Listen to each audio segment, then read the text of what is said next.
Hi, I'm Will. Norm. Norm, today we are testing this guy. Oh my god, it looks like the chest cavity of a futuristic robot, or it's a face, look, 2 eyes and a mouth. Just put your fingers in the smashy place. I don't want to put my fingers there. You should put your fingers in the smashy place. No, what is this? This is the Presso. It's a manual espresso machine. So the way it works is you load up your portafilter, this guy right here, with finely ground coffee, which I have already done. You mount this on the device, and then you pour water in the top here, and what it's gonna do is push relatively pressurized water through a puck of coffee grounds, finely ground coffee grounds. Just like a big, expensive espresso machine would. I don't know if I would say except just like, it's but mechanical. it's mechanical. So I've got a little Demi-Tasse under here, and what we're gonna do is you just lift it all the way up.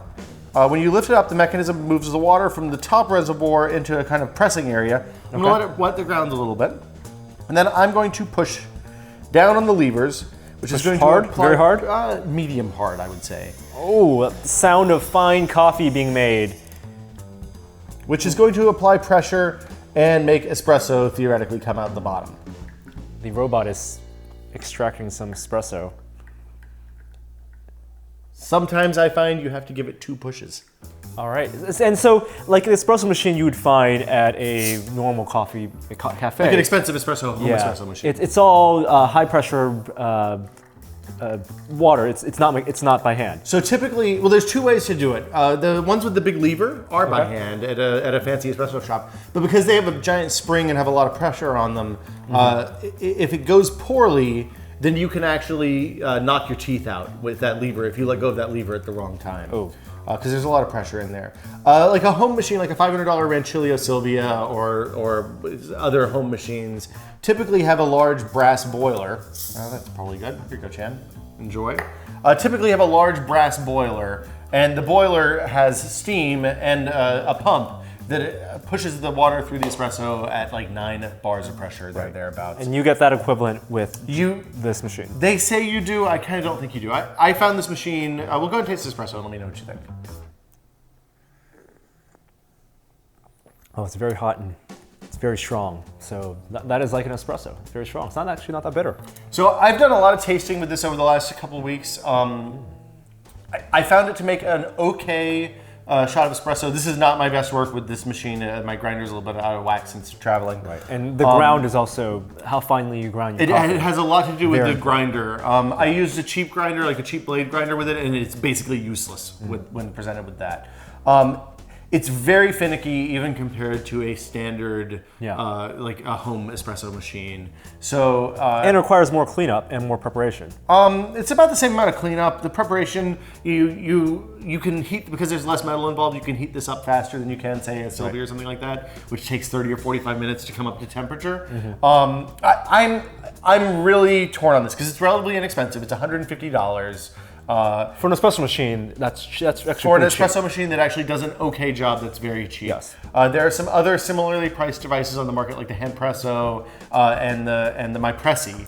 That MyPressi uses the CO2 cartridges. We tested it a couple of years ago, and it's pretty good, but requires a lot of manual heat up. Yeah. The Handpresso gets terrible reviews, and no one likes it. I haven't actually tested that myself though, because I didn't want to spend $200 on something that everybody says is terrible just to find out that it's bad. And also, this comes also with, it comes with a scoop, which is also the tamper, and it's not a very good tamper. So that's my other big complaint with the device. Both the portafilter and the scoop are real cheap. Yeah. You can see that you get this weird pressure pattern where the water comes through into the puck. I don't know if that's because I'm pushing too fast. The instructions are really unclear about what the proper way to use that is. Also, there's the metal in the portafilter. If you handle a lot of portafilters, usually they're made of brass, chromed brass, or something that has a lot of heft and can hold a lot of heat. Yep. This is a very light portafilter, and the tamper / scoop is awful. It's really hard to get a good finish on your puck. If you're going to buy this, I'd highly recommend spending an extra $20 and getting a tamper that's sized appropriately for the portafilter head.